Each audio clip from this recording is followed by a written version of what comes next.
ನಮಸ್ಕಾರ ಎಲ್ರಿಗೂ. ನಮ್ಮ ಧನ್ವಿಕಾ ಕ್ರಿಯೇಷನ್ಸ್ ವತಿಯಿಂದ ಎಲ್ಲರಿಗೂ ಬೆಳಕಿನ ಹಬ್ಬ ದೀಪಾವಳಿ ಹಬ್ಬದ ಹಾರ್ದಿಕ ಶುಭಾಶಯಗಳು.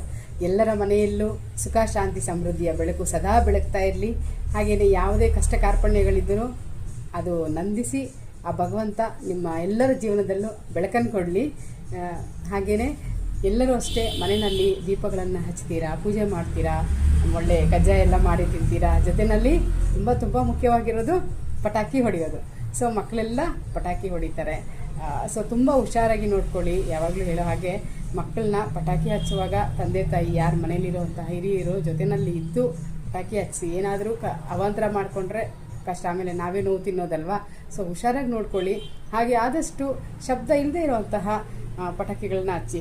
ಏನಪ್ಪ ಶಬ್ದ ಇಲ್ಲದಿರೋ ಪಟಾಕಿ ಯಾವುದು ಅಂದರೆ ಗೊತ್ತೇ ಇದೆ, ಸುರ್ಸುರು ಬತ್ತಿನೋ ರಾಕೆಟೋ ಭೂಚಕ್ರ ಎಲ್ಲ ಇದೆಯಲ್ಲ ಅದನ್ನೆಲ್ಲ ಹಚ್ಚಿ. ಈ ಬಾಂಬು ಪಟಾಕಿ ಅವೆಲ್ಲ ಹಚ್ಚಿ ಸೌಂಡುಗಳು ಯಾರೋ ಇನ್ನೊಬ್ರು ಪಕ್ಕದ ಮನೆಯನ್ನು ಹಚ್ತಾ ಇದ್ರೆ ಅವ್ರು ಇಷ್ಟುದ್ದ ಸರ ಹಚ್ಚಿದ್ರೆ ನಾನು ಇನ್ನಷ್ಟುದ್ದ ಸರ ಹಚ್ತೀನಿ ಅಂತ ಎಲ್ಲ ಮಾಡಿ ಅದೆಲ್ಲ ಶೋಕಿ ಮಾಡಿ ಅದರಿಂದ ಎಷ್ಟೊಂದು ನಷ್ಟ ಅಂದರೆ ಕಸ ಹೊಗೆ ಜೊತೆಯಲ್ಲಿ ಎಷ್ಟೋ ಈ ಪಾಪ ನಾಯಿಗಳಂತೂ ಅಡ್ರೆಸ್ಗೆ ಇರಲ್ಲ, 3 ದಿನ ಎಲ್ಲೆಲ್ಲೋ ಓಡೋಗ್ಬಿಟ್ಟಿರ್ತವೆ. ಅದು ನಡುಗ್ತಾ ಇರ್ತವೆ ಆ ಶಬ್ದಕ್ಕೆ, ಸೌಂಡ್ಗೆ. ಮತ್ತು ಹಾಗೇನೆ ಜೊತೆಯಲ್ಲಿ ಇದು ಅದು ಗುಬ್ಬಚ್ಚಿಗಳು ಅಷ್ಟೇ, ಪ್ರಾಣಿ ಪಕ್ಷಿಗಳೆಲ್ಲ ಅಷ್ಟೇ ತುಂಬ ತೊಂದರೆ ಪಡ್ತವೆ. ಅದರಿಂದ ಆದಷ್ಟು ಅದನ್ನೆಲ್ಲ ನೋಡಿಕೊಂಡು ಪಟಾಕಿ ಹಚ್ಚಿ ಖುಷಿಯಿಂದ ಹಬ್ಬ ಮಾಡಿ. ಹಾಗೆ ಇನ್ನೊಂದು ವಿಷಯ, ನಾನು ಇವತ್ತು ಸ್ಟೇಟಸಲ್ಲಿ ಲಿಂಕ್ ಹಾಕಿದ್ದೆ, ದ ಡೈರೀಸ್ ಆಫ್ ಧರ್ಮಪುರ ಅಂತ. ಒಂದು ಪೌರಾಣಿಕ ಸಣ್ಣ ಕಥೆಗಳು, ನಮಗೆ ಗೊತ್ತಿಲ್ಲದೆ ಇರೋವಂತಹ ಎಷ್ಟೋ ಈ ರೀತಿ ಕಥೆ ಇದೆಯಾ ಅಂತ ಮಕ್ಕಳು ಅದನ್ನು ನಿರೂಪಣೆ ಮಾಡಿ ಕ್ರಿಯೇಟ್ ಮಾಡಿ ಎಷ್ಟು ಚೆನ್ನಾಗಿ ಮಾಡಿದ್ದಾರೆ ಅಂದರೆ.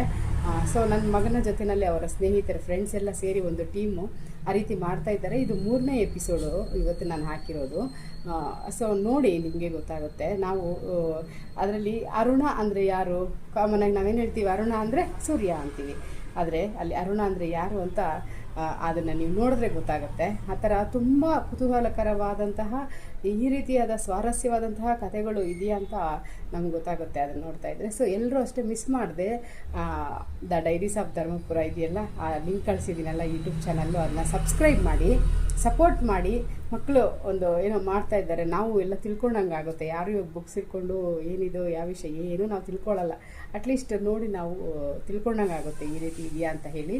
ಹಾಗೆಯೇ ನಮ್ಮ ಧನ್ವಿಕಾ ಕ್ರಿಯೇಷನ್ಸು ಅಷ್ಟೇ ಎಲ್ಲರೂ ತಪ್ಪದೆ ಸಬ್ಸ್ಕ್ರೈಬ್ ಮಾಡಿ.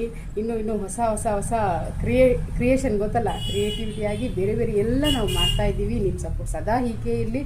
ಹಾಗೆಯೇ ನಾಳೆ ನಾನು ಕೂಡ ನಮ್ಮ ಶಾಪ್ ಕ್ಲೋಸ್ ಮಾಡಿರ್ತೀನಿ, ಯಾಕೆಂದರೆ ಹಬ್ಬ ಮಾಡಬೇಕಲ್ಲ.